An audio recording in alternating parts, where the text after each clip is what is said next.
अमरावतीतला विकृत अयानला ताब्यात घेतल्यानंतर राजकारण रंगणार नाही असं कसं होईल?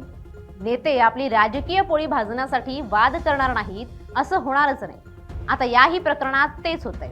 अयान हिंदू मुलींना टार्गेट करत होता असा आरोप काहींकडून होतोय, तर काही जण म्हणतायत अयानच्या जाळ्यात सापडलेल्या सर्व मुली या मुस्लिम होत्या.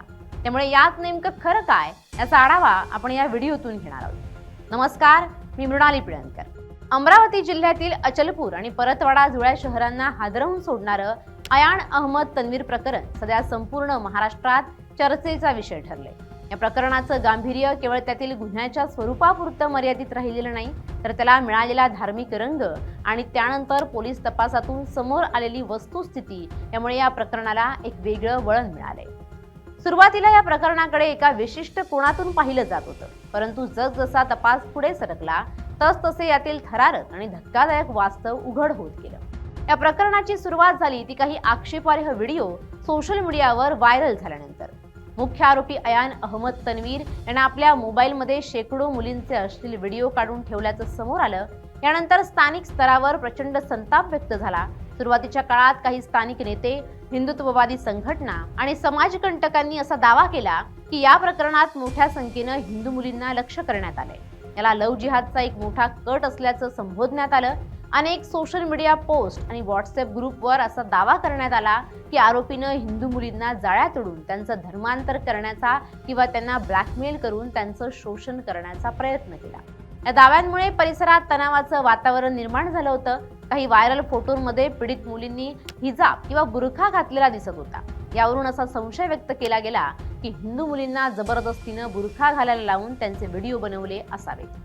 या धार्मिक दाव्यांमुळे समाजात तेढ निर्माण होण्याची शक्यता निर्माण झाली होती. मात्र अमरावती ग्रामीण पोलिसांनी अत्यंत संयमानं आणि वेगानं तपास चक्र फिरवून या दाव्यांमधील फोलपणा समोर आणला. पोलीस तपासादरम्यान आणि पीडितांच्या ओळख पटवण्याच्या प्रक्रियेत अत्यंत महत्त्वाची माहिती समोर आली आहे. माजी कॅबिनेट मंत्री यशोमती ठाकूर यांनी वरिष्ठ पोलीस अधिकाऱ्यांशी चर्चा केल्यानंतर अधिकृतपणे माध्यमांना सांगितलंय की आतापर्यंत ज्या मुलींची ओळख पटली त्यापैकी बहुतेक किंवा सर्व मुली मुस्लिम समुदायातीलच आहेत. ज्या मुली बुरखा किंवा हिजाबमध्ये दिसत होत्या त्या प्रत्यक्षात मुस्लिमच असल्याचं निष्पन्न झालंय. पोलिसांनी स्पष्ट केलं की आरोपीनं आपल्याच समाजातील अल्पवयीन मुलींना विश्वासात घेऊन प्रेमाचं नाटक करून किंवा मैत्रीच्या जाळ्यात ओढून त्यांचं शोषण केलं होतं.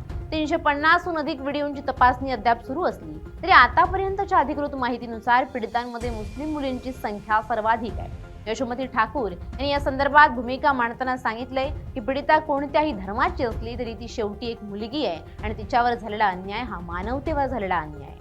पीडिता हिंदू असो वा मुस्लिम, तिला संरक्षण मिळणं आणि आरोपींना कठोरतम शिक्षा होणं हे कायद्याचं आणि समाजाचं पहिलं कर्तव्य आहे. या गुन्ह्याला धार्मिक रंग देऊन मूळ विषयापासून भरकटण्याऐवजी आरोपीला कायद्याच्या चौकटीत कशी शिक्षा होईल याकडे सर्वांनी लक्ष दिलं पाहिजे. दुसरीकडे प्रशासनाने या प्रकरणात झिरो टॉलरन्स धोरण स्वीकारलंय. मुख्य आरोपी अयान अहमद याच्या परतवाडा येथील घरातील अवैध बांधकामावर नगर परिषदेनं बुलडोजर चालवून कारवाई केली आहे. या कारवाईतून समाजात एक कडक संदेश देण्याचा प्रयत्न प्रशासनानं केलाय. या प्रकरणाच्या सखोल तपासासाठी 47 पोलीस कर्मचाऱ्यांची एक विशेष तपास पथक तैनात करण्यात आलं असून तांत्रिक पुराव्यांच्या आधारे अधिक पीडितांपर्यंत पोहोचण्याचे प्रयत्न सुरू आहेत.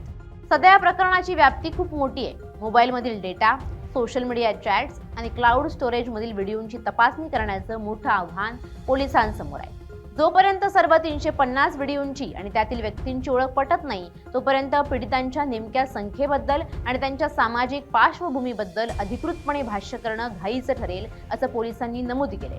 पोलिसांनी नागरिकांना वारंवार आवाहन केलंय की सोशल मीडियावर पसरणाऱ्या कोणत्याही अफवांवर विश्वास ठेवू नका किंवा धार्मिक तेढ निर्माण होईल असे मेसेज पसरवू नका. एकूणच अयान अहमद प्रकरण हे धार्मिक वादाचं नसून ते सोशल मीडियावरील भूलपातांना बळी पडण्याचं आणि अल्पवयीन मुलींच्या शोषणाचं आहे. हे नेत्यांनीही विसरू नये आणि सोशल मीडियावरील ट्रोलर टोळीनंही यावरून चुकीची माहिती शेअर करू नये. या प्रकरणाचा तपास आता कोणत्या दिशेला जातो आणि यात अजून किती आरोपींचे धागेदोरे सापडतात हे पाहणं महत्त्वाचं ठरेल. Bureau report, LS Marathi.